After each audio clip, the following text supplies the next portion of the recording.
La ciudad de Guanajuato siempre ha guardado secretos entre sus callejones empedrados y sus casas coloniales que trepan por las montañas como enredaderas de piedra. Pero ningún lugar en toda la ciudad despierta tanto temor como el Callejón del Silencio, ese pasaje estrecho y oscuro que conecta dos antiguas casonas en el barrio de La Pastita. Durante décadas, los vecinos han evitado pasar por ahí después del anochecer y los niños corren con los ojos cerrados cuando no les queda otro remedio que atravesarlo. La razón de este miedo tiene nombre: las hermanas Salazar, dos mujeres que, según cuentan las abuelas del barrio, murieron juntas en circunstancias tan extrañas que hasta el día de hoy nadie se atreve a hablar del asunto en voz alta. Mónica Durán había escuchado las historias toda su vida, pero nunca les había prestado demasiada atención. Nacida y criada en el centro de Guanajuato, conocía cada recoveco de la ciudad, cada leyenda urbana y cada superstición que los turistas fotografiaban con fascinación, mientras los locales simplemente se encogían de hombros. Pero todo cambió la noche del 3 de noviembre de 2025, cuando su abuela Carmela, en su lecho de muerte en el Hospital General, la tomó de la mano con una fuerza que no parecía propia de una mujer de 87 años. «Mija», susurró la anciana con los ojos vidriosos pero penetrantes, «necesito que me prometas algo antes de irme.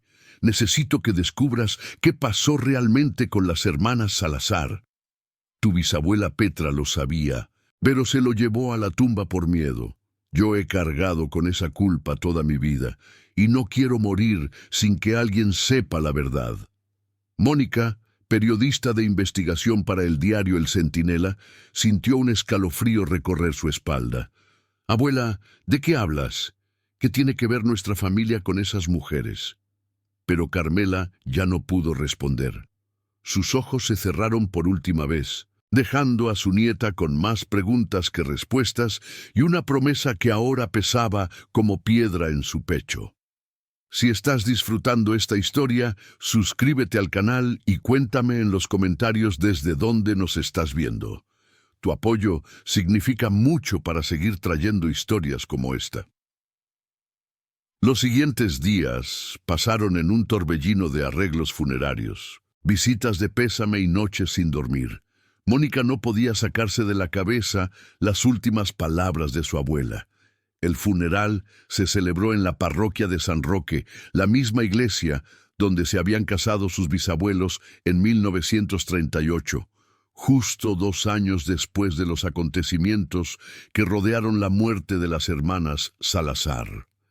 Mientras el padre Ezequiel recitaba las oraciones de rigor, Mónica observaba los rostros de sus tíos y primos, preguntándose si alguno de ellos sabría algo sobre el secreto que tanto atormentó a su abuela. Después de la ceremonia, cuando los últimos visitantes se habían marchado y el sol comenzaba a descender, tiñendo de naranja las cúpulas de las iglesias, Mónica decidió que era hora de empezar a buscar respuestas. Su primer destino fue la casa de su tía Refugio, la hermana menor de Carmela y la única persona en la familia que aún recordaba las historias que contaba su madre Petra cuando ellas eran niñas.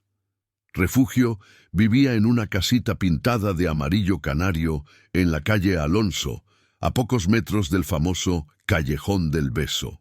Tenía 79 años y una memoria prodigiosa que contrastaba con su cuerpo frágil y encorvado. Cuando Mónica llegó, la encontró sentada en su mecedora de mimbre, tejiendo un rebozo de lana, mientras escuchaba corridos revolucionarios en una vieja radio de bulbos. «Ya sabía que vendrías, mija», dijo Refugio, sin siquiera voltear a verla. Sus dedos artríticos moviéndose con precisión milimétrica entre las hebras de colores. «Tu abuela me lo advirtió hace años. Me dijo que si ella no podía contar la verdad antes de morir, tú vendrías a buscarla». Mónica sintió que las rodillas le temblaban. Se sentó en el viejo sofá de terciopelo verde que olía a naftalina y clavó sus ojos en su tía. «¡Qué verdad, tía Cuco! ¿Qué tiene que ver nuestra familia con las hermanas Salazar?» La anciana dejó de tejer y finalmente la miró. Sus ojos, del mismo color café oscuro que los de Mónica, brillaban con una mezcla de tristeza y alivio. «Tu bisabuela Petra trabajó para ellas durante casi 10 años.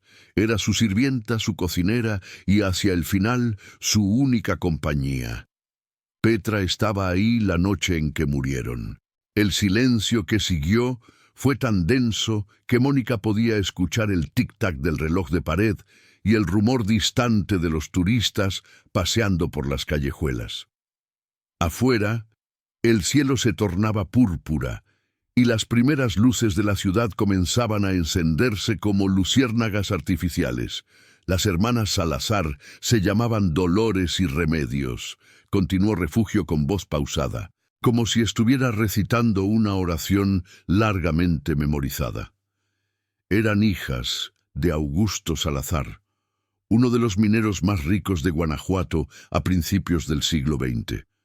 Cuando Augusto murió en 1925, les dejó una fortuna considerable. La casona donde vivían, varias propiedades en el centro y lo más valioso de todo, los derechos de explotación de 3 minas de plata que aún producían. Pero había una condición en el testamento. Las hermanas debían permanecer solteras y vivir juntas hasta la muerte. Si alguna se casaba o se separaba de la otra, perdería su parte de la herencia. Mónica sacó su libreta de reportera del bolso y comenzó a tomar notas. ¿Por qué esa condición tan extraña? Porque Augusto Salazar era un hombre obsesionado con mantener el apellido puro y el dinero en la familia, respondió Refugio mientras retomaba su tejido. Había visto cómo otros mineros ricos perdían sus fortunas cuando sus hijas se casaban con hombres que solo buscaban dinero. Además, dicen que estaba un poco loco hacia el final de su vida. Pasaba días enteros encerrado en su estudio, hablando solo y escribiendo en códigos que nadie podía descifrar. Y las hermanas aceptaron esa condición. ¿Qué podían hacer? En esa época, las mujeres no tenían muchas opciones. Si rechazaban la herencia, quedarían en la calle. Así que Dolores y Remedios se instalaron en la casona de la calle Campanero, justo al lado de lo que ahora conocemos como el Callejón del Silencio, aunque en esos tiempos se llamaba simplemente Pasaje de San Miguel. Refugio hizo una pausa para tomar agua de un vaso que tenía en la mesita lateral. Sus manos temblaban ligeramente, no por vejez, sino por la tensión de rememorar historias que había intentado olvidar durante décadas. Al principio, todo parecía ir bien. Las hermanas eran muy diferentes entre sí. Dolores, la mayor, tenía 32 años cuando murió su padre. Era una mujer seria, meticulosa, aficionada a la lectura y a la música clásica. Tocaba el piano durante horas y se ocupaba de administrar los negocios de la familia con mano firme. Remedios, en cambio, era 5 años menor y tenía un carácter completamente opuesto. Le gustaba la fiesta, el baile, las tertulias con amigas. Era hermosa, vivaz, siempre rodeada de pretendientes a los que tenía que rechazar por la maldita cláusula del testamento. ¿Y cómo terminó mi bisabuela trabajando para ellas? Petra llegó a la casona en 1926, apenas un año después de la muerte de don Augusto. En esa época tenía 20 años y acababa de perder a su madre por tuberculosis. Necesitaba trabajo urgentemente porque tenía que mantener a sus 3 hermanos menores. Las Salazar la contrataron como sirvienta general y ella vivió con ellas en la casona durante casi una década. Según me contó mi madre, al principio todo era normal. Las hermanas se llevaban bien, compartían las responsabilidades de la casa y la administración del dinero, y Petra simplemente se ocupaba de cocinar, limpiar y hacer los mandados. Refugio se levantó con dificultad de su mecedora y caminó hacia una cómoda antigua que ocupaba toda una pared del pequeño salón. De uno de los cajones sacó una caja de madera tallada, del tamaño de un libro grueso, la abrió con cuidado y extrajo un sobre amarillento por el tiempo. Se lo entregó a Mónica. Esto es lo único que quedó. Petra lo guardó hasta el día de su muerte, y tu abuela lo heredó con la promesa de nunca mostrárselo a nadie. Pero yo creo que ya es hora de que alguien sepa. Con manos temblorosas, Mónica abrió el sobre y sacó varias fotografías en blanco y negro. La primera mostraba a dos mujeres frente a una casona colonial de 2 pisos. Una de ellas, la más alta y de aspecto severo, vestía un traje oscuro y miraba directamente a la cámara con expresión impenetrable. La otra, más joven y de rasgos delicados, sonreía tímidamente y llevaba un vestido claro con bordados. Al reverso de la foto, con tinta desvanecida, alguien había escrito: Dolores y Remedios Salazar, 1930. Las otras fotografías mostraban diferentes escenas de la vida en la casona. El salón principal con su piano de cola, el jardín interior con su fuente de cantera rosa, las hermanas tomando el té en el corredor. Pero había una foto que llamó especialmente la atención de Mónica. En ella se veía a Remedios sola, sentada en un banco del jardín, con la mirada perdida en el infinito. Su rostro, antes sonriente, mostraba ahora una expresión de profunda tristeza. La fecha al reverso decía 1934. ¿Qué pasó en 1934? Preguntó Mónica. Refugio suspiró hondo antes de responder.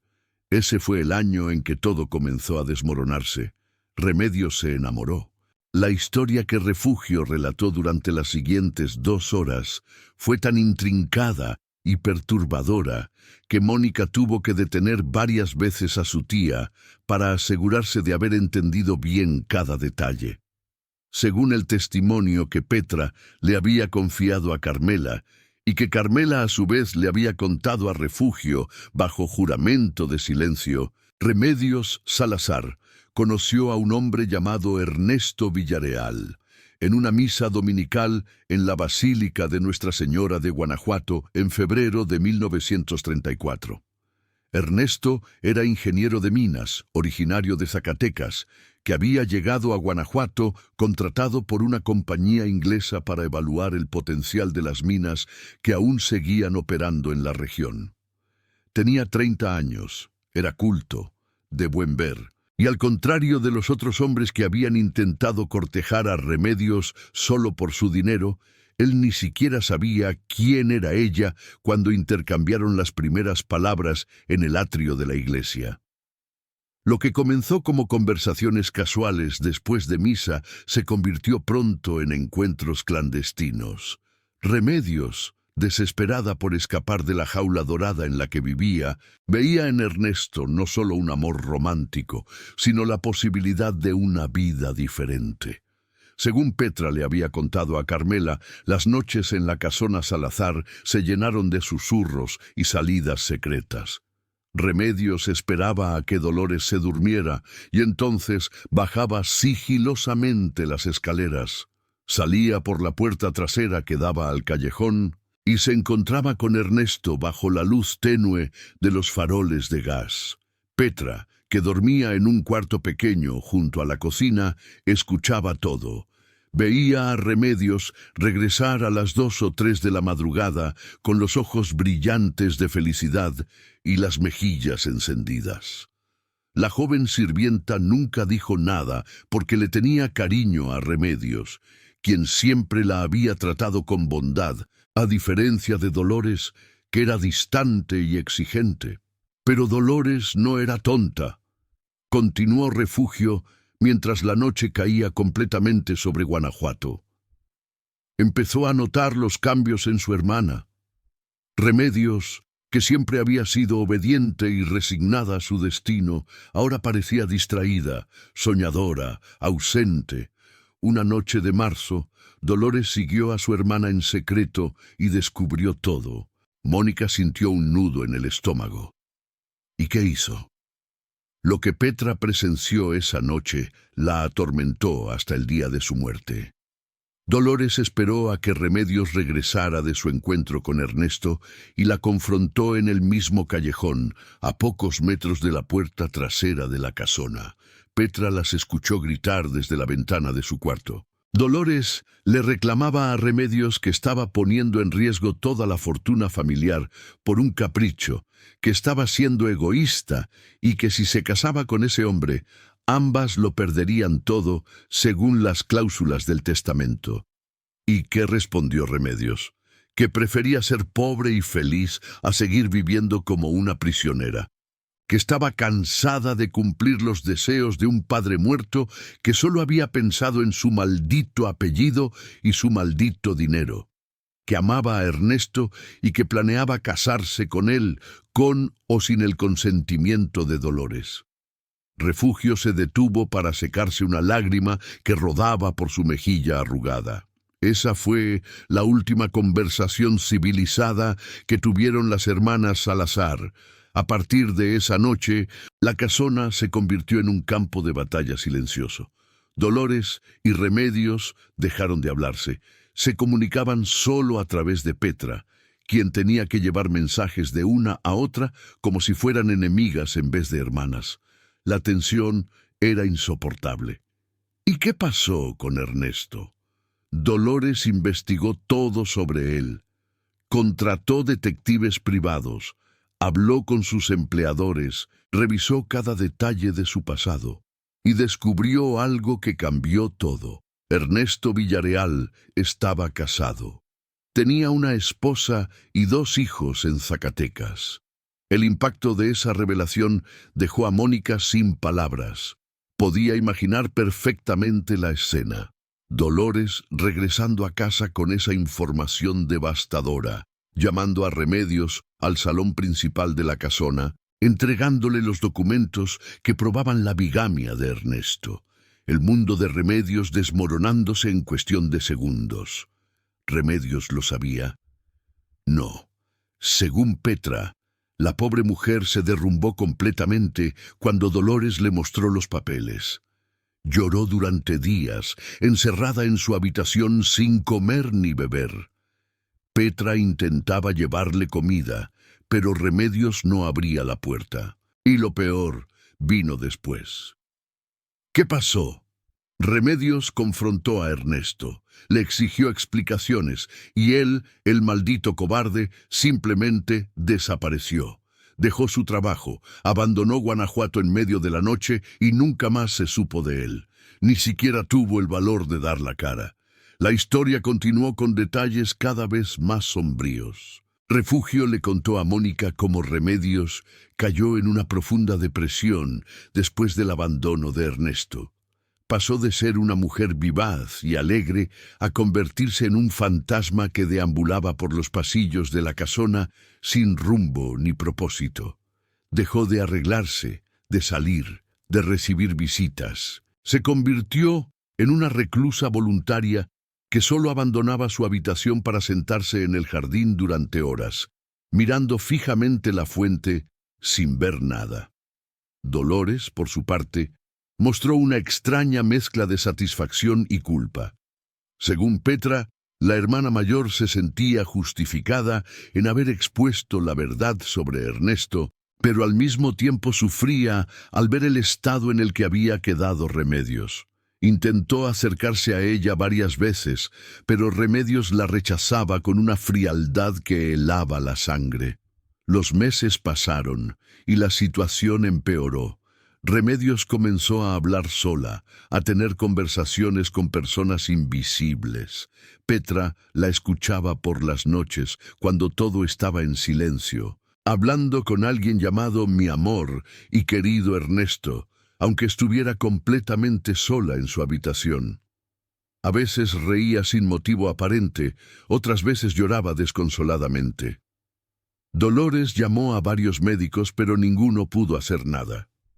En esa época, Los problemas mentales eran un tabú que se escondía bajo llave. Todo culminó la noche del 21 de octubre de 1936, dijo Refugio con voz quebrada. Petra nunca olvidó esa fecha porque fue la misma noche en que su hermano menor murió de difteria.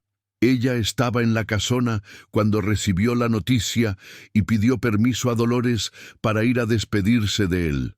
Dolores accedió, pero le pidió que regresara antes del amanecer porque no quería quedarse sola con Remedios, cuyo comportamiento era cada vez más errático. ¿Y volvió? Sí, pero cuando llegó a la casona alrededor de las 3 de la madrugada, encontró algo que la perseguiría el resto de su vida. Refugio se levantó nuevamente y caminó hacia la ventana. La calle estaba desierta a esa hora de la noche, solo iluminada por los faroles que proyectaban sombras danzantes en las paredes encaladas. Cuando habló de nuevo, su voz era apenas un susurro. Petra abrió la puerta trasera de la casona, y lo primero que notó fue el silencio, un silencio absoluto, pesado, como si la casa entera estuviera conteniendo la respiración. Caminó hacia el interior y vio que todas las luces estaban apagadas excepto una, la del salón principal, cuya puerta estaba entreabierta. Se acercó con cuidado y miró adentro. Mónica apretó su libreta con tanta fuerza que sus nudillos se pusieron blancos. ¿Qué vio? A las hermanas Salazar sentadas frente al piano, una al lado de la otra, muertas. El silencio que siguió fue absoluto. Refugio regresó a su mecedora y continuó con voz temblorosa. Según lo que Petra le contó a mi madre años después, la escena era tan extraña que al principio no podía procesar lo que estaba viendo. Dolores y Remedios estaban sentadas en la banqueta del piano de cola, con las manos entrelazadas como si se hubieran reconciliado antes de morir. Dolores tenía la cabeza reclinada sobre el hombro de Remedios, y Remedios miraba al frente con los ojos abiertos, como si estuviera observando algo que solo ella podía ver. No había sangre, no había signos de violencia, no había desorden. Solo dos hermanas muertas en una pose que parecía casi pacífica. ¿Y qué hizo Petra? Entró en pánico. Corrió hacia ellas. Las tocó. Trató de despertarlas, aunque sabía que estaban muertas. Los cuerpos ya estaban fríos, lo que significaba que llevaban horas así. Entonces Petra notó algo sobre el piano. 2 tazas de porcelana fina, vacías, y junto a ellas una botella de vidrio verde sin etiqueta. ¿Veneno? Eso pareció en un principio, pero cuando llegaron las autoridades y el médico forense, no encontraron ninguna sustancia tóxica en los cuerpos ni en las tazas. Los análisis mostraron que las hermanas habían bebido té de manzanilla, nada más. Y sin embargo, estaban muertas. El médico no encontró causa aparente del fallecimiento, no había signos de envenenamiento, no había trauma físico, no había enfermedad. Los corazones de ambas simplemente habían dejado de latir al mismo tiempo. Mónica sintió un escalofrío recorrer su columna vertebral. Eso no tiene sentido. 2 personas no pueden morir así porque sí, al mismo tiempo, sin razón aparente. Exactamente lo que dijeron todos en su momento. Las autoridades abrieron una investigación. Interrogaron a Petra durante días, revisaron cada rincón de la casona, analizaron todo lo que las hermanas habían comido y bebido, pero no encontraron nada. El caso quedó oficialmente como muerte por causa natural simultánea, un diagnóstico que nadie creyó, pero que nadie pudo refutar. Pero tiene que haber algo más. Tiene que haber una explicación. La hay, dijo Refugio con gravedad. Pero Petra no se la contó a las autoridades porque tenía miedo de que no le creyeran, o peor aún, de que la acusaran de estar loca. Lo que vio esa noche, antes de salir corriendo a buscar ayuda, fue algo que la persiguió hasta su muerte. ¿Qué vio? Refugio bajó la voz hasta convertirla en un murmullo apenas audible. Cuando Petra estaba junto a los cuerpos, intentando entender qué había pasado, escuchó algo. Un sonido que venía del piano. Las teclas comenzaron a moverse solas, tocando una melodía que Petra reconoció inmediatamente. Era la canción favorita de Remedios, una pieza de Chopin que solía tocar cuando era feliz. Pero no había nadie tocando. Las manos de Dolores y Remedios seguían entrelazadas, inmóviles, y sin embargo, el piano sonaba. Eso tiene que ser imposible. Eso mismo pensó Petra. Pero entonces vio algo más aterrador. Las manos entrelazadas de las hermanas comenzaron a apretarse más fuerte, como si estuvieran vivas. Petra vio cómo los dedos de Dolores se cerraban alrededor de los de Remedios con una fuerza que hizo crujir los huesos. Y en ese momento, los ojos de Remedios, que habían estado abiertos mirando al frente, se movieron lentamente hasta fijar su mirada directamente en Petra. Mónica sintió que el aire se le atascaba en los pulmones. ¡Dios mío!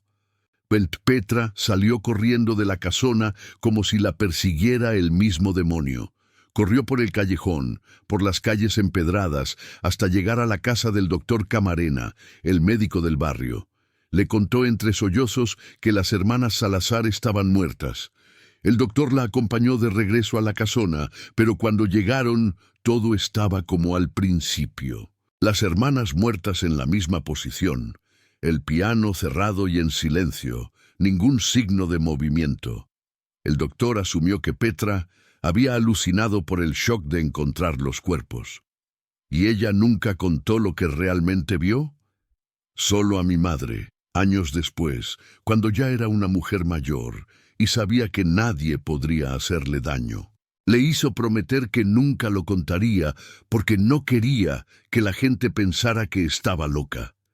Mi madre, a su vez, se lo contó a tu abuela Carmela en su lecho de muerte, y tu abuela me lo contó a mí hace unos años, cuando supo que su salud estaba empeorando. Mónica cerró su libreta y miró fijamente a su tía. ¿Tú crees que realmente pasó? ¿Crees que el piano tocó solo y que Remedios movió los ojos después de muerta? Refugio la miró con una expresión que mezclaba miedo y resignación. Yo creo que hay cosas en este mundo que no tienen explicación lógica, y creo que lo que pasó en esa casona esa noche fue una de ellas. Las hermanas Salazar murieron juntas, sí, pero no creo que haya sido una muerte natural. Creo que algo las mantuvo atadas, algo más fuerte que la vida misma. ¿El testamento? Quizás, o quizás fue el odio, el resentimiento, la culpa. ¿Quién sabe? Lo único cierto es que después de esa noche, la casona quedó abandonada. Los herederos lejanos de la familia Salazar no quisieron quedarse con ella. La pusieron a la venta, pero nadie la compró. Los vecinos comenzaron a reportar cosas extrañas. Luces que se encendían y apagaban solas, música de piano que se escuchaba a medianoche, dos figuras femeninas que se veían en las ventanas del segundo piso. Con el tiempo, el callejón que pasaba junto a la casona comenzó a conocerse como el Callejón del Silencio, porque la gente decía que cuando pasabas por ahí, un silencio antinatural te envolvía, como si hasta el viento tuviera miedo de hacer ruido. Mónica se quedó en casa de su tía hasta pasada la medianoche, llenando páginas y páginas de su libreta con cada detalle de la historia. Cuando finalmente se despidió y salió a la calle, la ciudad de Guanajuato dormía bajo un cielo despejado, lleno de estrellas. Caminó de regreso a su apartamento en la calle Alonso, pensando en todo lo que había escuchado, sintiendo una mezcla de fascinación y horror que solo una buena historia podía provocar. Pero la historia no terminaba ahí. Mientras Mónica caminaba por las calles empedradas, no podía dejar de pensar en las palabras finales de su abuela en el hospital. Necesito que descubras qué pasó realmente. Refugio le había contado la versión de Petra, pero era esa ¿La verdad completa? ¿O había algo más, algo que incluso Petra no había visto o no había querido contar? Durante los siguientes días, Mónica se dedicó a investigar por su cuenta. Su primer paso fue visitar los archivos históricos de Guanajuato, ubicados en el antiguo edificio de la Alhóndiga de Granaditas. Pasó horas revisando periódicos viejos, actas de defunción, registros civiles y documentos notariales. La muerte de las hermanas Salazar había sido noticia en su momento, pero los reportes eran escuetos y poco informativos. El periódico El Correo de Guanajuato del 22 de octubre de 1936 dedicaba apenas media página al suceso, titulando «Misteriosa muerte de dos hermanas acaudaladas. Autoridades investigan posible suicidio». El artículo mencionaba que Dolores y Remedios Salazar, de 39 y 34 años respectivamente, habían sido encontradas sin vida en su residencia de la calle Campanero. La sirvienta de la familia, identificada solo como PD, había alertado a las autoridades. El médico forense no había podido determinar la causa exacta de la muerte, aunque se especulaba con la posibilidad de envenenamiento o suicidio por ingesta de sustancias no identificadas. Se mencionaba también que las hermanas habían vivido recluidas durante los últimos años y que algunos vecinos las consideraban excéntricas. Mónica continuó buscando y encontró referencias adicionales en los días siguientes. Un artículo del 28 de octubre reportaba que la investigación policial había concluido sin resultados definitivos. No se encontraron sustancias tóxicas, no había nota de suicidio y la sirvienta había sido descartada como sospechosa tras múltiples interrogatorios. El caso quedó archivado como muerte inexplicada y la casona Salazar fue cerrada hasta que los herederos decidieran qué hacer con ella. Pero fue en los archivos notariales donde Mónica hizo un descubrimiento que cambió completamente su comprensión del caso. Entre los documentos relacionados con la herencia de Augusto Salazar, encontró una copia del testamento original, fechado el 15 de agosto de 1925, apenas 2 semanas antes de la muerte del minero. Las cláusulas eran tal como Refugio las había descrito. Las hermanas debían permanecer solteras y vivir juntas, o perderían todo, pero había una cláusula adicional, escrita en letra pequeña al final del documento, que Mónica tuvo que leer 3 veces para asegurarse de que había entendido correctamente.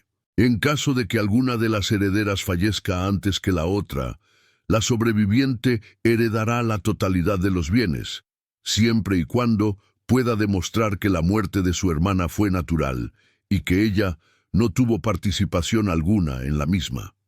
En caso contrario, la totalidad de la herencia pasará a la beneficencia pública del estado de Guanajuato. Mónica sintió que el corazón se le aceleraba.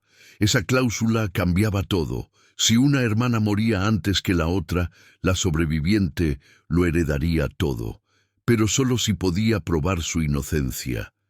Eso significaba que Dolores o Remedios habían tenido un motivo para matar a la otra, pero también que ninguna podría hacerlo sin levantar sospechas que las privarían de la herencia. ¿Era posible que ambas hermanas hubieran planeado matarse juntas para evitar que una quedara como asesina de la otra?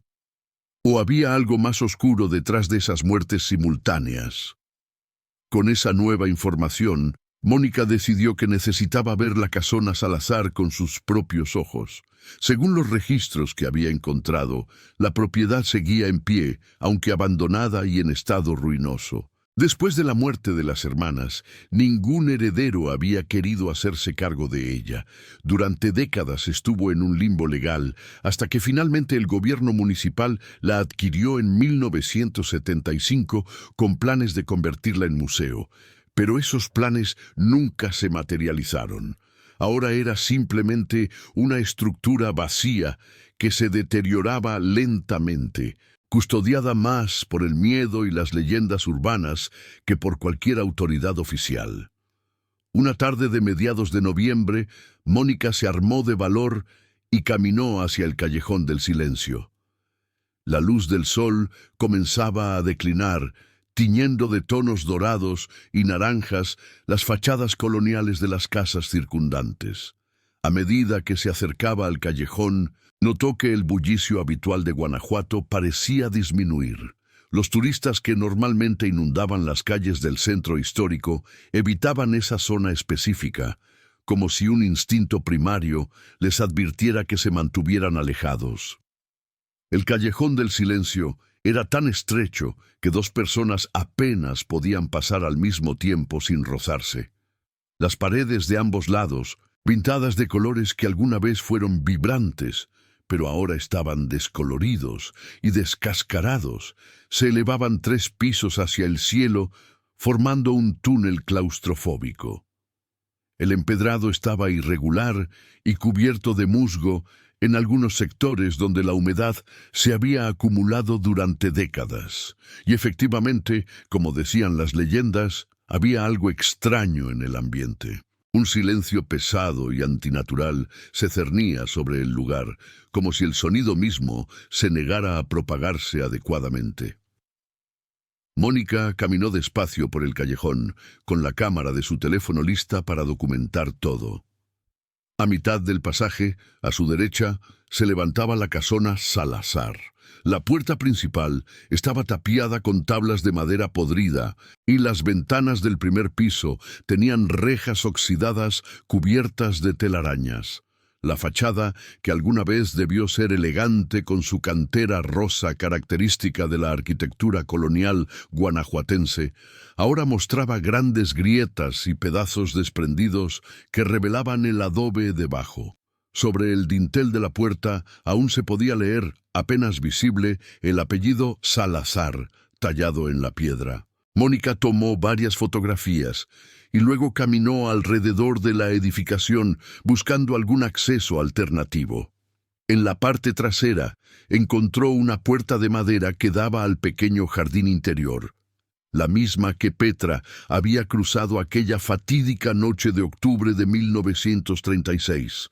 La puerta estaba asegurada con un candado oxidado, pero cuando Mónica lo examinó más de cerca, notó que estaba roto. Con un poco de esfuerzo, logró abrirlo. El jardín, que había sido verde y lleno de flores según las fotografías que Refugio le había mostrado, ahora era un terreno salvaje donde la maleza crecía sin control. La fuente de cantera rosa en el centro seguía en pie, pero el agua se había secado hacía décadas y ahora era solo un recipiente lleno de hojas muertas y escombros. Mónica avanzó con cuidado hacia la puerta trasera de la casona. Estaba entreabierta, con el pulso acelerado y todas las alarmas de su instinto gritándole que no entrara. Mónica empujó la puerta. Las bisagras chirriaron con un sonido agudo que reverberó en el silencio. El interior estaba oscuro y olía a humedad, moho y décadas de abandono. Encendió la linterna de su teléfono y entró. Se encontraba en lo que alguna vez había sido la cocina. Los azulejos talavera de las paredes estaban cubiertos de mugre y muchos se habían caído, revelando las paredes de adobe. Muebles rotos y utensilios oxidados yacían esparcidos por el suelo. Mónica avanzó con cuidado, iluminando cada rincón con su linterna, documentando todo con fotografías. Atravesó la cocina y llegó a un pasillo largo que conectaba con las áreas principales de la casa.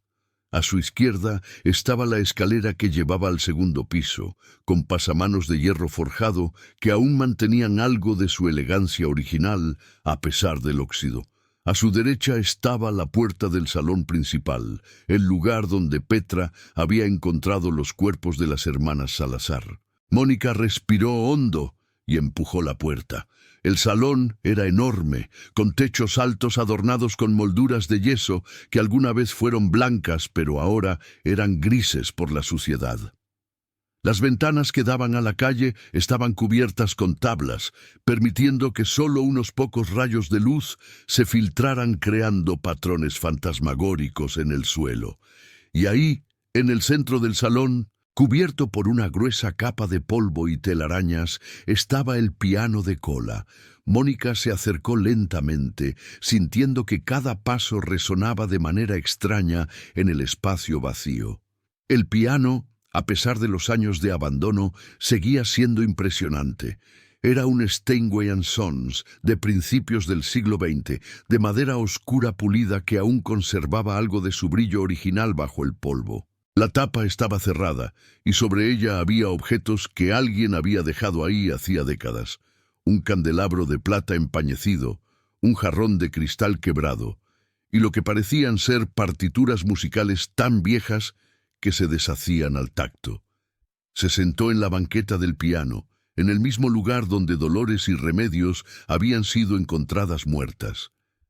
La madera crujió bajo su peso. Mónica cerró los ojos por un momento, intentando imaginar qué había pasado exactamente esa noche de octubre. Las hermanas habían decidido juntas terminar con sus vidas. ¿O había ocurrido algo más siniestro? Sin pensarlo realmente, levantó la tapa del piano y miró las teclas. Estaban amarillentas por el tiempo y cubiertas de polvo, pero seguían intactas.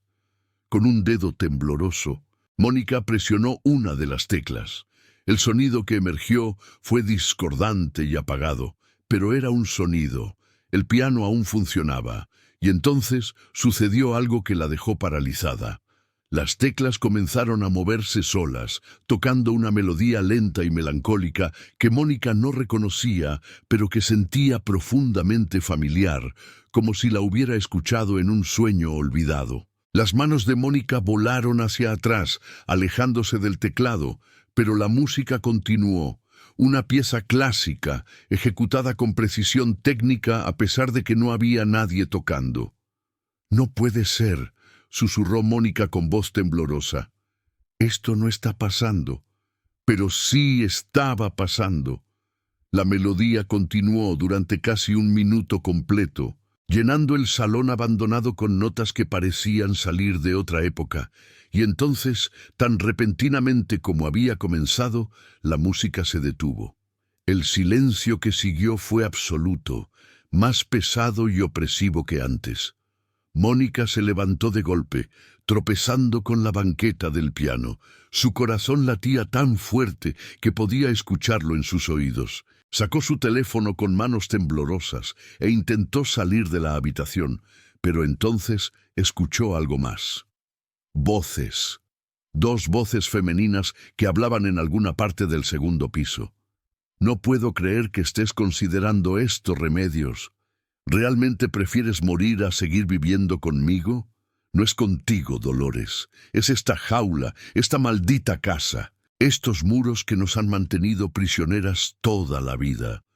Mónica sintió que las piernas le temblaban. Las voces eran claras, tan reales como si 2 mujeres estuvieran realmente ahí arriba conversando. Sabía que debería salir corriendo, abandonar la casona y no volver nunca más. Pero algo más fuerte que el miedo la impulsó hacia adelante. Necesitaba saber. Necesitaba entender.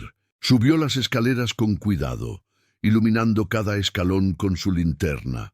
Los peldaños crujían bajo su peso, y en algún momento uno cedió parcialmente, obligándola a aferrarse al pasamanos para no caer.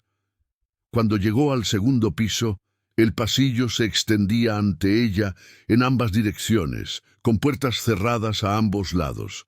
Las voces venían de una habitación al fondo a la izquierda. «Si nos vamos juntas, al menos será nuestra decisión, la única decisión que habremos tomado por nosotras mismas en toda nuestra vida.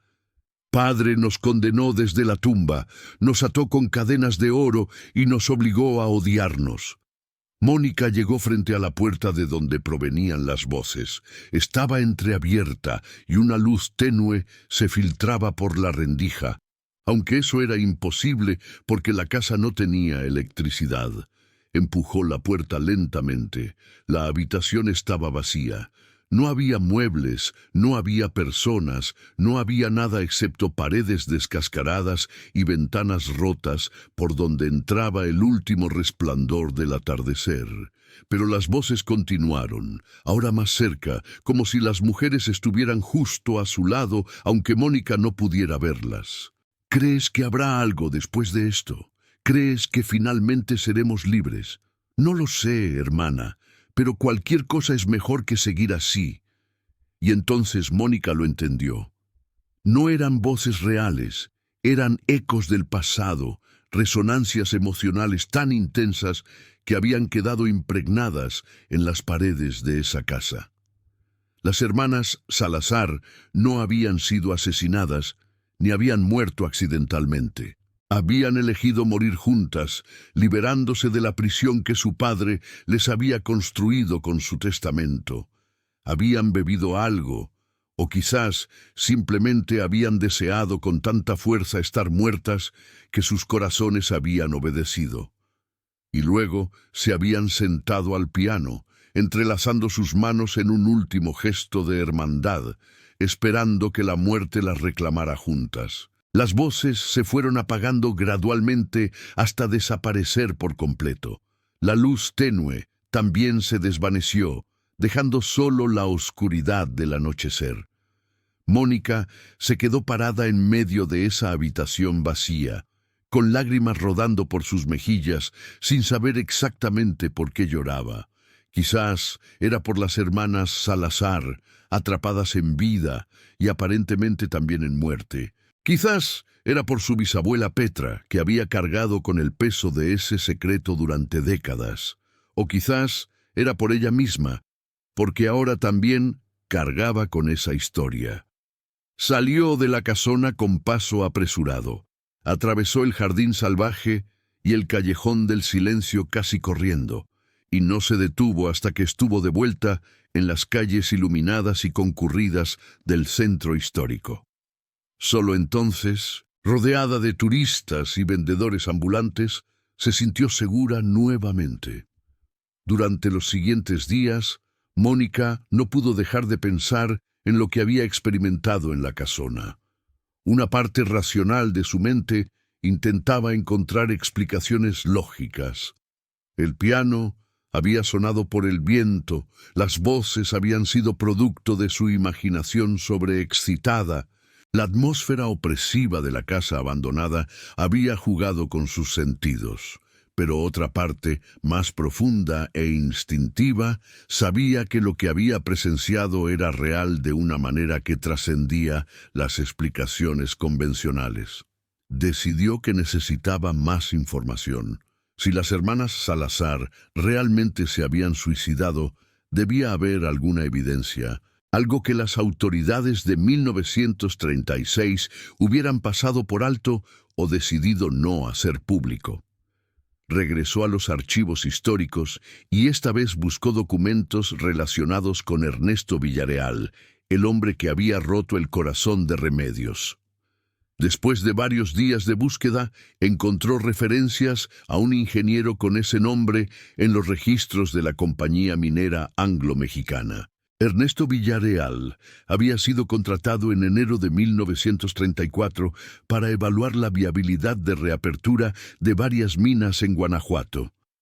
Su contrato había sido rescindido abruptamente en julio del mismo año y no había renovación ni mención de a dónde había ido después. Pero lo más interesante estaba en una carta archivada entre los documentos administrativos de la compañía, fechada el 20 de julio de 1934. La carta era de Dolores Salazar, dirigida al director general de la compañía minera. En ella, Dolores informaba que había descubierto que el ingeniero Villarreal estaba usando información confidencial sobre las propiedades mineras de su familia para beneficio personal y que además había estado cortejando a su hermana menor con intenciones deshonestas, dado que era un hombre casado. Exigía su despido inmediato y amenazaba con acciones legales si la compañía no cumplía. La carta estaba escrita con letra firme y precisa, cada palabra elegida cuidadosamente para causar el máximo daño. No era simplemente una denuncia, era una sentencia de muerte profesional. Dolores no solo había expuesto la infidelidad de Ernesto, sino que había inventado acusaciones de robo de información para asegurar que nunca pudiera volver a trabajar en la industria minera. Mónica sintió un escalofrío al leer esas líneas. Dolores no había actuado solo por proteger la herencia familiar. Había actuado con crueldad deliberada, destruyendo no solo la relación de su hermana, sino también la vida del hombre que Remedios amaba. Y Remedios, al descubrir el alcance de la traición de su hermana, había caído en la desesperación que eventualmente las llevaría a ambas a la muerte. Pero aún faltaba una pieza del rompecabezas. Si las hermanas se habían suicidado, ¿qué habían usado? El médico forense de 1936 no había encontrado veneno en sus cuerpos ni en las tazas de té. Mónica necesitaba hablar con un experto. A través de contactos en el periódico, consiguió una reunión con el doctor Hernández, un médico forense retirado que había trabajado en Guanajuato durante más de 40 años. Lo visitó en su casa en el barrio de Marfil, donde el anciano de 78 años la recibió con la curiosidad típica de alguien que había dedicado su vida a resolver misterios médicos. Mónica le explicó el caso y le mostró las copias de los reportes forenses de 1936 que había conseguido en los archivos. El doctor Hernández leyó los documentos con atención, ajustándose los lentes cada tanto mientras murmuraba para sí mismo. «Interesante», dijo finalmente. «Muy interesante. Muerte simultánea sin causa aparente en mujeres jóvenes y sin historial de enfermedad cardíaca. Los análisis toxicológicos negativos, aunque hay que tener en cuenta que en 1936 las técnicas eran bastante limitadas. ¿Existe alguna sustancia que pudiera causar muerte sin dejar rastro detectable con los métodos de esa época?», preguntó Mónica. El doctor se recostó en su silla y entrelazó los dedos sobre su vientre. «Varias, en realidad, pero la más probable, dada la época y el contexto, sería la estricnina en dosis muy bajas. En pequeñas cantidades no causa los síntomas típicos de envenenamiento agudo, convulsiones, espasmos, sino que simplemente detiene el corazón. Y si la víctima está en un estado de reposo absoluto, como sentada tomando té, la muerte puede ser casi pacífica. Además, la estricnina era relativamente fácil de conseguir en esa época. Se usaba como veneno para ratas. Pero el análisis toxicológico de 1936 no la detectó, porque probablemente no la buscaron específicamente. En esa época, los análisis toxicológicos estándar se enfocaban en arsénico, cianuro, mercurio. La estricnina requería pruebas más especializadas que no eran rutinarias. Y además, si las hermanas habían bebido té de manzanilla, el sabor amargo de la estricnina habría sido enmascarado perfectamente. Mónica sintió que finalmente tenía la respuesta que buscaba. Las hermanas Salazar habían planeado meticulosamente su muerte. Habían conseguido estricnina, probablemente comprándola como veneno para ratas, y la habían mezclado con su té vespertino. Se habían sentado juntas al piano, habían tomado el veneno, y habían esperado a que la muerte llegara mientras se tomaban de las manos, reconciliadas en su último acto de rebeldía contra el destino que su padre les había impuesto. Pero aún quedaba el misterio de lo que Petra había presenciado. El piano tocando solo y los ojos de Remedios moviéndose después de muerta. Mónica no sabía si alguna vez encontraría una explicación para eso, o si algunas cosas simplemente estaban más allá de la comprensión humana. Durante las siguientes semanas, Mónica escribió una serie de artículos para el Centinela, detallando la historia de las hermanas Salazar. Decidió omitir los detalles más sobrenaturales de su experiencia en la casona. enfocándose en cambio en los aspectos históricos y humanos del caso. Los artículos causaron sensación en Guanajuato. La gente que siempre había conocido las leyendas urbanas finalmente tenía acceso a la historia real detrás de ellas. La publicación también generó reacciones inesperadas. Varios ancianos del barrio de La Pastita se acercaron a Mónica con sus propias historias sobre la Casona Salazar. Un hombre de 92 años llamado Don Esteban le contó que su madre había sido amiga de Remedios cuando eran jóvenes, y que Remedios era una mujer llena de vida que solo quería bailar, cantar y ser feliz. Una mujer llamada Inés, de 85 años, recordaba que su abuela trabajaba en una casa cercana a la de los Salazar y que el día después de las muertes, todos los vecinos comentaban que habían escuchado música de piano durante toda la noche anterior, aunque nadie había querido acercarse a investigar. Cada testimonio agregaba una capa más de complejidad y tristeza a la historia. Las hermanas Salazar no eran simplemente dos mujeres que habían muerto misteriosamente. Eran víctimas de una época, de un sistema patriarcal que las había convertido en propiedad de su padre incluso después de su muerte, de un concepto de familia y herencia que valoraba el dinero por encima de la felicidad humana. Un día de diciembre, Mónica recibió una llamada inesperada. Era de la Secretaría de Cultura del Estado de Guanajuato. El subsecretario le explicó que los artículos habían generado tanto interés que el gobierno estatal había decidido finalmente hacer algo con la Casona Salazar. Querían convertirla en un museo dedicado a la historia de las mujeres en Guanajuato durante el siglo XX, usando la historia de las hermanas como punto focal. Y querían que Mónica participara como asesora histórica del proyecto. Mónica aceptó, aunque con sentimientos encontrados. Por un lado, se alegraba de que la historia de Dolores y Remedios finalmente fuera reconocida y preservada. Por otro, se preguntaba si convertir su tragedia en atracción turística era la manera correcta de honrar su memoria. La restauración de la casona comenzó en enero de 2026. Los trabajadores de construcción limpiaron décadas de abandono, repararon techos y paredes, restauraron los pisos de mosaico y las molduras de yeso. El piano de cola fue enviado a especialistas en Ciudad de México para su restauración.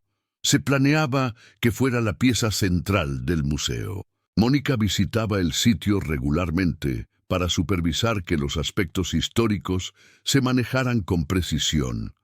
Durante una de esas visitas, en febrero, los trabajadores le mostraron algo que habían encontrado durante la limpieza del sótano. Una caja de metal oxidada escondida detrás de una pared falsa. Dentro había documentos personales de las hermanas Salazar, cartas, diarios, fotografías, y algo que hizo que el corazón de Mónica se detuviera, el testamento de Augusto Salazar, pero no la versión oficial que estaba en los archivos notariales. Esta era una versión anterior, fechada un año antes, en agosto de 1924. Mónica leyó el documento con manos temblorosas.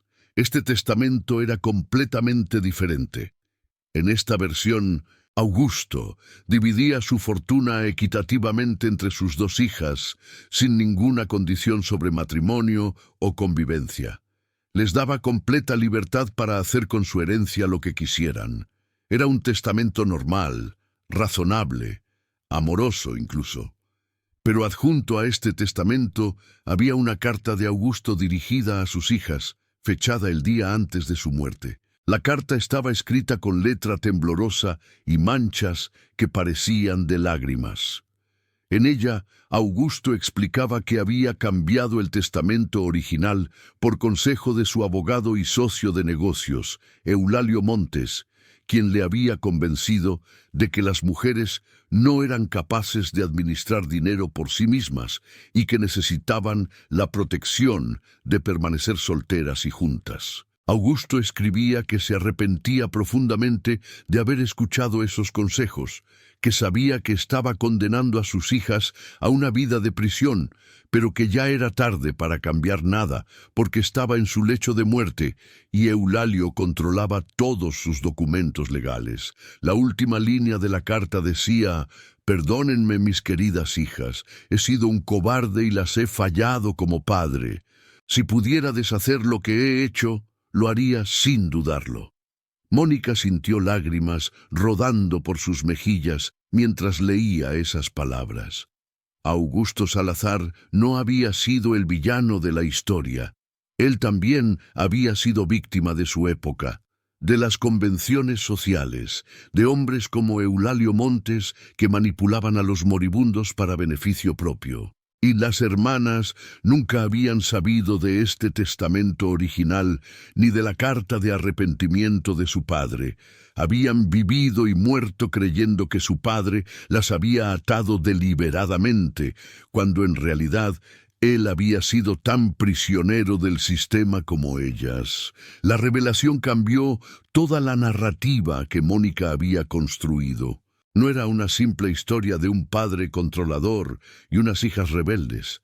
Era una tragedia mucho más profunda sobre cómo las estructuras de poder patriarcales destruían familias enteras, convirtiendo al amor en cadenas y a la herencia en maldición.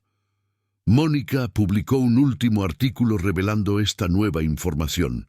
El impacto fue aún mayor que los anteriores. La historia de las hermanas Salazar se convirtió en símbolo de las luchas de las mujeres, no solo en Guanajuato, sino en todo México. Grupos feministas organizaron marchas que terminaban frente a la Casona en Renovación.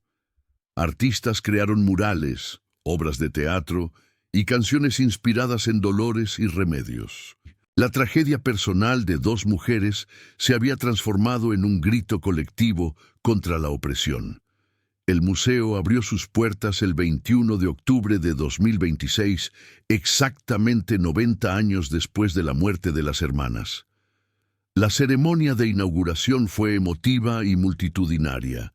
El gobernador del estado dio un discurso sobre la importancia de recordar el pasado para no repetir sus errores. Refugio, ahora de 80 años, cortó el listón inaugural con manos temblorosas pero orgullosas, y Mónica, parada frente al piano restaurado que ocupaba el centro del salón principal, pensó en su abuela Carmela y en su bisabuela Petra, y en todas las mujeres que a lo largo de generaciones habían cargado con secretos demasiado pesados. Esa noche, después de que todos se habían ido y el museo estaba vacío y silencioso, Mónica se quedó sola en el salón principal. Se sentó en la banqueta del piano restaurado, el mismo donde 90 años atrás dos hermanas habían elegido morir juntas. Con dedos temblorosos, tocó algunas notas.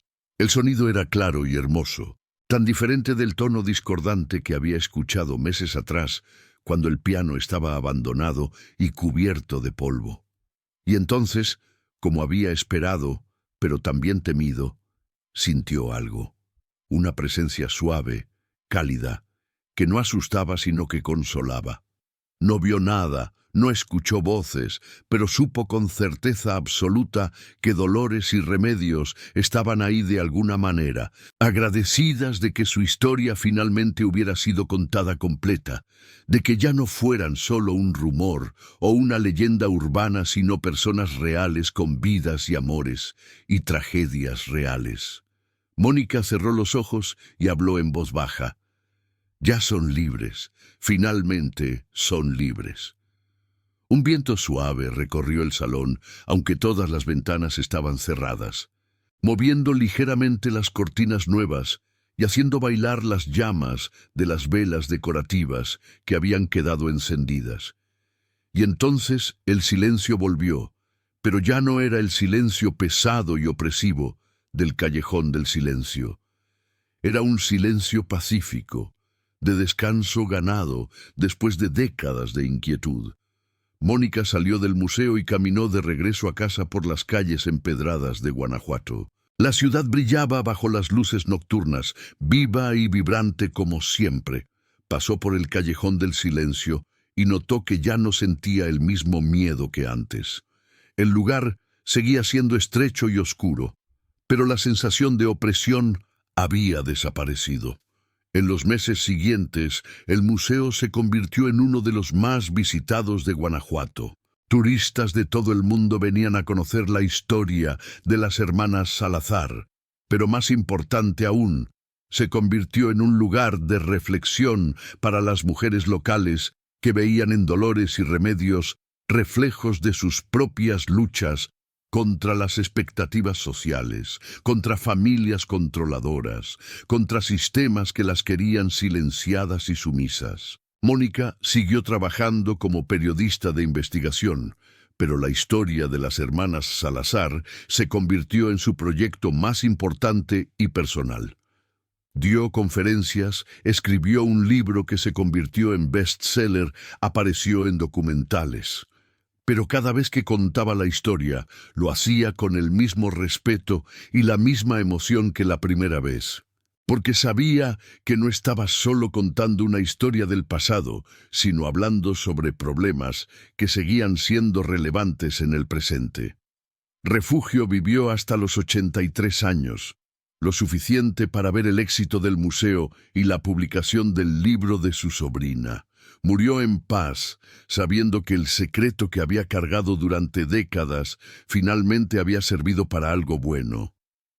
En su funeral, Mónica colocó una copia del libro sobre su ataúd, junto con una fotografía de las hermanas Salazar, cerrando así un círculo que había comenzado 4 generaciones atrás. El Callejón del Silencio nunca recuperó su antiguo nombre de Pasaje de San Miguel. El apodo se mantuvo, pero su significado cambió. Ya no era el silencio del miedo y la superstición, sino el silencio del respeto y la memoria. Los guías turísticos que llevaban grupos por ahí pedían a los visitantes que guardaran silencio al pasar, no por miedo a fantasmas, sino por respeto a 2 mujeres que habían sido víctimas de su tiempo y que merecían ser recordadas con dignidad. Años después, cuando Mónica era ya una periodista consagrada y reconocida internacionalmente, regresó a la casona convertida en museo para una entrevista con un medio extranjero. Le preguntaron si realmente creía en los fenómenos paranormales que algunos visitantes reportaban. Música de piano a medianoche, figuras femeninas en las ventanas, esa sensación de presencia que muchos describían. Mónica sonrió y respondió con la sabiduría de alguien que ha aprendido que no todas las preguntas tienen respuestas simples. Creo que hay historias tan poderosas, emociones tan intensas, que dejan marcas en los lugares donde ocurrieron. No sé si eso califica como paranormal o simplemente como la manera en que la memoria humana se manifiesta en el mundo físico. Lo que sí sé es que Dolores y Remedios Salazar merecían que su historia fuera contada, y si su presencia aún se siente en este lugar, quizás es su forma de asegurarse de que nunca olvidemos las lecciones que sus vidas y sus muertes nos enseñaron. La entrevista fue vista por millones de personas alrededor del mundo, y la historia de las hermanas Salazar trascendió las fronteras de Guanajuato, de México, convirtiéndose en un símbolo universal de la lucha por la libertad personal contra las ataduras impuestas por la sociedad. Y así, en un giro de ironía que quizás las propias hermanas habrían apreciado, su muerte juntas no fue el final de su historia, sino el comienzo de su legado. Habían vivido prisioneras, pero en la muerte se convirtieron en símbolos de libertad. Habían muerto juntas en silencio, pero sus voces resonaron a través de generaciones, cada vez más fuertes, cada vez más claras, recordándonos a todos que el amor, la libertad y la dignidad humana son derechos que valen la pena defender, incluso si el precio es el más alto que se puede pagar. La casona en la calle Campanero, junto al Callejón del Silencio, Dejó de ser un lugar de miedo para convertirse en un faro de esperanza. Y cada noche, cuando el museo cerraba sus puertas y las luces se apagaban, algunos juraban poder escuchar el sonido suave de un piano tocando en la distancia. No una melodía de tristeza, sino de paz, como dos hermanas que finalmente habían encontrado la libertad que tanto habían anhelado. Juntas en la muerte como nunca pudieron estarlo en vida.